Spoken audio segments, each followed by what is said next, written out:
tere õhtust, see kõlab uskumatult, aga tõepoolest, Eesti telekanalis hakatakse kohe näitama wrestlingut ja just nimelt Eesti wrestlingut.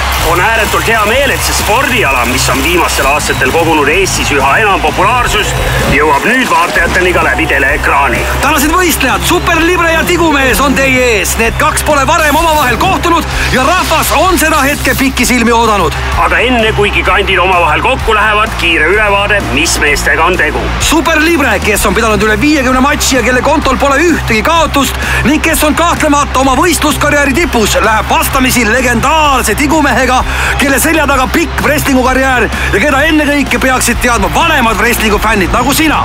Ja sealt ta tuleb, Superlibre, kes pole kordagi pidanud tunnistama vastase paremust. Rasked treeningud on selja taga ja nüüd on aeg näidata sisu. Kõik selle nimel, et meistritiitel taas kord pea kohale tõsta.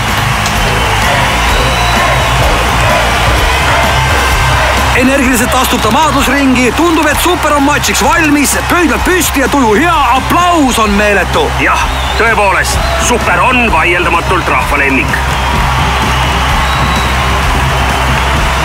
Järgmisena peaks saabuma ringi Tigumees, aga millegipärast tema tulek venib. Kas Tigumehega on midagi juhtunud? Oleks ju äärmiselt kahju, kui nüüd peaks matš mingil põhjusel ära jääma.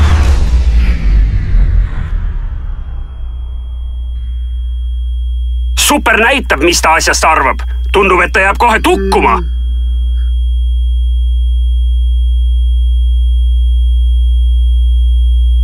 No nii, Tigumees tuleb. Vähemalt pea juba paistab. Roomab küll vaevaliselt, aga tuleb.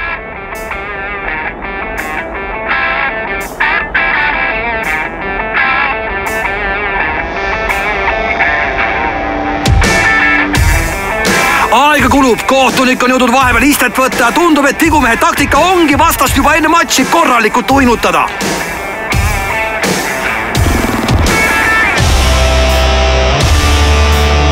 Rahva hulgas on ka mõned Tigumehe fännid, kes on oma lemmiku toetuseks kohale tulnud, aga olgem ausad, neid on vähe, väga vähe. Tigumees loivab, tõeliselt ilge tegelane, aga kahtlemata tugev vastane.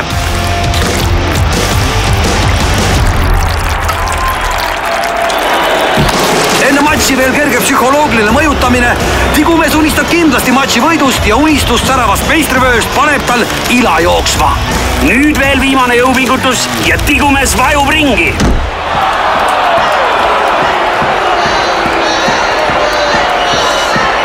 Kohtunik on matšiks valmis, mehed kutsutakse ringi keskele ja läks. Tigumees kraabib kõhult lima ja vaatab, kuidas Super liigub energiliselt jalalt jalale. Tundub, et Super peaks olema kindel favoriit, aga mida teeb Tigumees? Uskumatu! Super saab Tigumehe käest korraliku läraka lima otse vastu vahtimist ja Super on rivist väljas. Tigumees tõstab rusikat taeva poole, näitab oma üleolekut ja lihtsalt irvitab vastas üle. Super on endiselt pikali ja nüüd ka Tigumees on end pikali visanud ning roomab nüüd Superi poole. See on ikka käsitlematu, mis praegu toimub. Super on täielikus agoonias ja tõmbleb. Tigumees on Superi korralikult põranda külge kleepinud ja liigub võidu suunas. Super on maas ja kaotusele väga lähedal. Kohtunik loeb juba numbreid. Rahvas elab küll Superile kaasa, aga kas on juba liiga hilja? Kas Tigumees paneb selle võistluse kinni? Super proovib ennast limast vabaks päästa ja mis nüüd toimub? Tigumees oleks justkui kokku jooksnud, ei saa enam edasi, jõnksutab ühe koha peal nagu haige jänes. Kuidas suudab nüüd Super seda olukorda ära kasutada? Ja mida me näeme? Super haarab, kas need on? Jah, tõepoolest, need on defibrillaatorid. Milline leid, milline kavalus? Uskumatu comeback! Super annab Tigumehele korraliku säraka ja ükskord veel. Ja Tigumees kukub. No nüüd on korras, nüüd peaks olema kõik. Pärast sellist pauku Tigu enam ei toibu.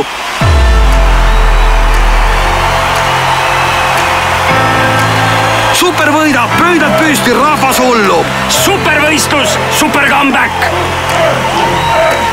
Näeme veel korrusena patšipöördelisi ja pööraseid hetki.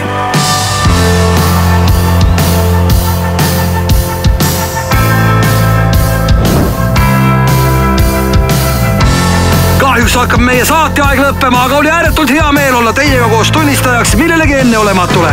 Loodetavasti kohtume juba peagi. Head õhtut! Teiega olid Kalev Kruus ja Toomas Vara.